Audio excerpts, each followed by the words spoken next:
Bonjour et bienvenue dans le jour numéro 9 du défi des fêtes. Aujourd'hui, on va parler du fait d'être imparfait parce que, oui, une fois de plus, je vais parler de la société. Mais c'est vrai, dans la société, on a tendance quand même à toujours vouloir paraître le plus parfait possible. Et des fois, c'est bien de distinguer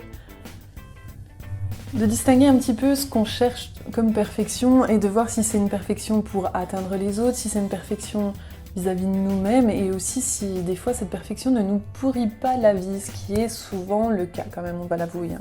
Si vous passez 3 heures dans la salle de bain parce que vous pouvez pas aller chercher une baguette sans vous maquiller et que vous avez peur du regard des autres, c'est souvent ça qui est derrière cette peur cette quête de la perfection, c'est le regard des autres et la façon dont les autres vont nous voir, vont nous juger et donc des fois c'est bien de pouvoir revenir dessus et de se dire que on est parfaitement imparfait et que ça va très bien aussi parce que sinon c'est vraiment la quête du Graal. On est constamment dans un mal-être, dans la recherche de quelque chose qui au final des fois, même souvent, nous emmène totalement à l'opposé de ce qu'on est et de la personne authentique qui est au fond de nous. Et c'est vrai que quand il y a une explosion, ça fait des années, mais une explosion dans le domaine du développement personnel où les gens cherchent de plus en plus à retrouver un peu cette part d'authenticité, à retrouver un sens à leur vie, la perfection est ce que les magazines nous renvoient comme image, les magazines, le commerce aussi, il faut le dire, tout ce qui est maquillage, tout ce qui est mode, les vêtements, tout ça, c'est vraiment quelque chose qu'on est en train de déconstruire un peu, mais quand même, on a toujours cette quête de la perfection qui est là. Et donc, pour aujourd'hui, dans le défi du jour numéro 9, je vous propose d'identifier quel type de perfectionniste vous êtes. Alors, que ce soit la perfection au niveau physique, donc ce que je parlais là, vis-à-vis de l'apparence, mais ça peut être aussi dans votre travail, par exemple, un certain perfectionnisme, ou même au niveau de votre maison.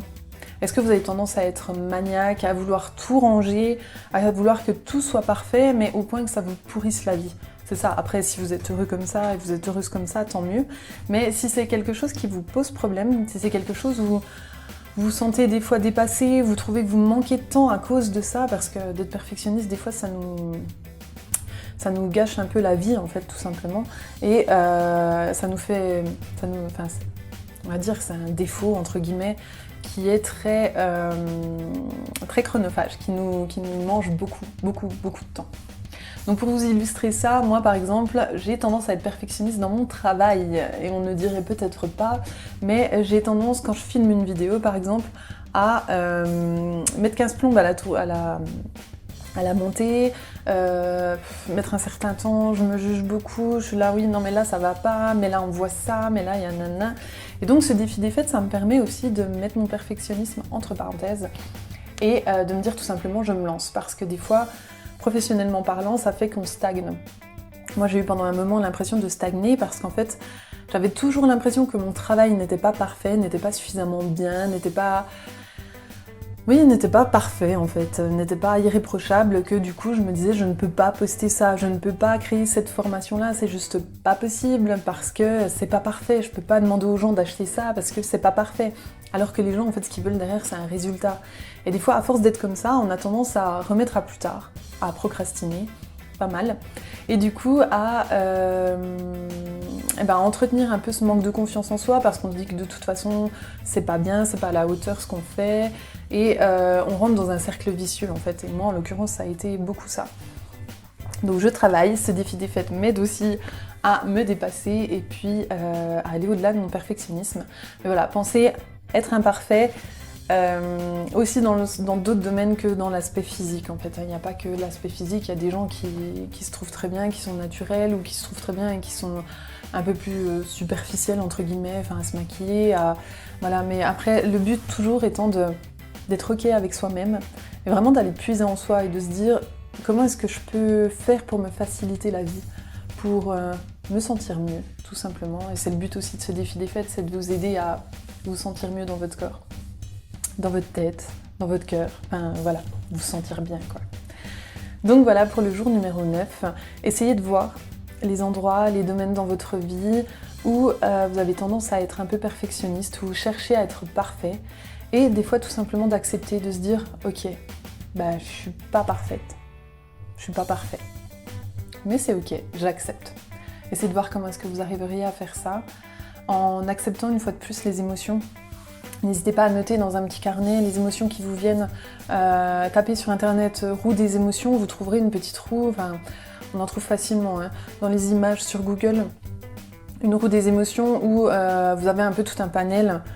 qui est rangé selon les 4 ou 5 émotions primaires et vous avez un petit peu plus d'expressions qui sont reliées à ces émotions primaires où ça peut vous aider des fois à mettre des mots sur ce que vous ressentez et à pourquoi pas entamer un petit travail là-dessus, à chercher en tout cas à se mettre moins de pression. Donc voilà, là c'est vraiment une toute petite amorce que je vous propose aujourd'hui, mais c'est déjà d'identifier les endroits où vous êtes un peu perfectionniste et de voir si c'est ok ou pas avec vous et de voir si vous arrivez à être dans l'acceptation d'être comme vous êtes en fait, tout simplement. Et des fois de réussir aussi à se challenger un petit coup. Si par exemple c'est de sortir sans maquillage qui vous fait peur, essayez. Si vous vous sentez prête, si vous vous sentez prête ou prêt, essayez de vous challenger comme je vous avais proposé au premier jour pour une fois de plus avoir cette confiance en soi. De voir que des fois on se fait une montagne pour pas grand chose en fait. Et ce qui est important de se dire c'est que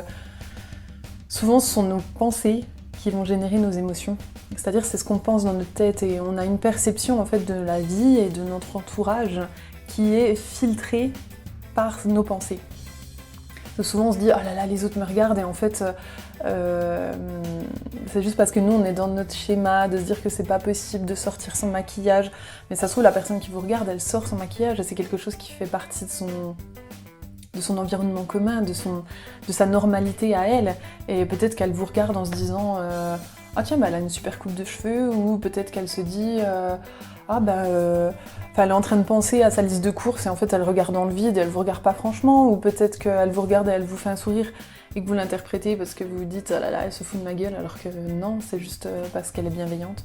Voilà, essayez des fois un peu de dépasser, de sortir et de se dire que comme quand je vous avais parlé de la perception et un peu de notre prisme, enfin de notre loupe, de nos lunettes dans lesquelles on voit positivement, essayez des fois de vous dire que votre paire de lunettes à vous, la façon dont vous percevez votre environnement, c'est pas la même paire de lunettes que les gens qui sont autour de vous. Voilà, je sais pas si c'est très clair. En attendant, n'hésitez pas à me noter dans les commentaires si vous avez des choses à dire, si vous avez envie de partager des choses, utilisez le hashtag le défi des fêtes sur les réseaux sociaux pour qu'on puisse échanger, que je puisse voir si ce défi vous plaît. Et puis n'hésitez pas à vous abonner à la chaîne Feminine Moon si le minimalisme, la parentalité bienveillante et surtout la féminité vous intéresse. En attendant, je vous fais des gros becs et je vous dis à demain pour le dernier jour du défi des fêtes. Ciao ciao!